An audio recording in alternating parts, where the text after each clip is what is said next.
আসসালামু আলাইকুম আপু। ওয়ালাইকুম আসসালাম। ভালো আছেন? হ্যাঁ, ভালো আছি। আপু কি বিয়ে শাদী বসবেন? হ্যাঁ, বিয়ে শাদী বসবো। কিরকম ছেলে চাচ্ছেন? ছেলে যে বয়সী হোক কিন্তু ভালো হইতে হবে। ছেলে যে বয়সের হোক ভালো হতে হবে, ঠিক না? হ্যাঁ, অনেকে তো বউ চলে গেছে, এরা যদি আপনাকে বিয়ে করতে চায় সমস্যা নেই, চলবে। সমস্যা নেই, করবেন।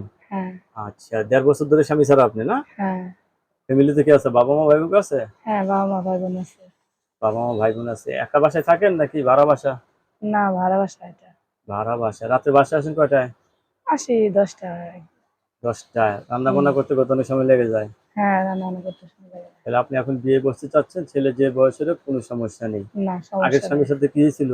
এমনি কাজ-কাম করতো না, খালি নেশাপানি করতো, ডিভোর্স মারধর করতো। হ্যাঁ, ডিভোর্স হয়ে গেছে। ডিভোর্স হয়েছে তো না? হ্যাঁ, যাই হোক, দর্শক আপুর কথাগুলো শুনলেন। আপু কিন্তু একজন ডিভোর্সি নারী।